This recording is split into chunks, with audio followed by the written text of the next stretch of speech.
In fact, take a look at the confrontations between China and the United States now. There are serious confrontations. Are they in the Caribbean? Are they off the coast of California? No. They're in waters around China where China and others have territorial claims. That's a symbolic reflection of the nature of state power. Well, you're scathing about the United States. No one will be surprised to hear that. You describe it as a leading terrorist state. I'm just interested how you describe Russia. How I describe Russia? Authoritarian, brutal, harsh, carrying out ugly actions in its own region.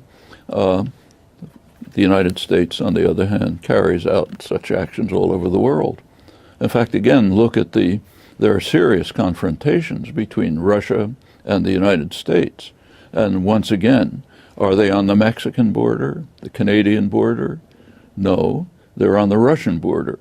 In fact, right at the point of the traditional invasion route through which Russia has been virtually destroyed several times in the past century, also earlier history.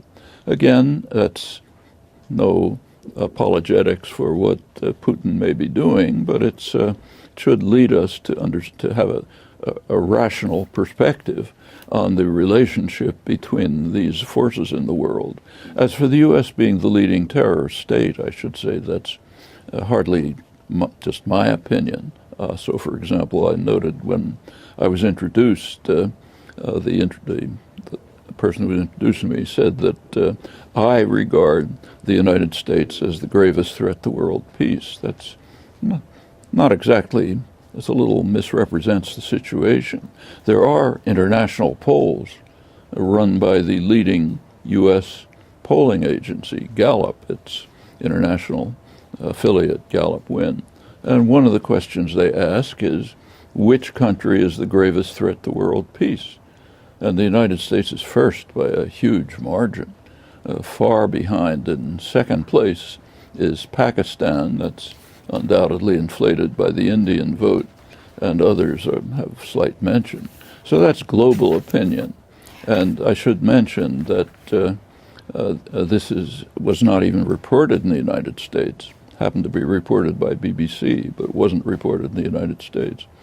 As for being a terrorist state, President Obama's global assassination campaign, drone assassination campaign, is an extreme terrorist war. I mean, if Iran, let's say, was carrying out a campaign to assassinate people around the world who it thought might be planning to harm Iran, we would regard it as terrorism. For example, if they were bombing the editorial offices of the New York Times and the Washington Post, which publish op-eds by prominent figures saying that we should bomb Iran right now, not wait. So obviously they want to harm Iran. Suppose Iran was assassinating them and anybody who happened to be standing around all over. Would we regard that as terrorism? I think we would.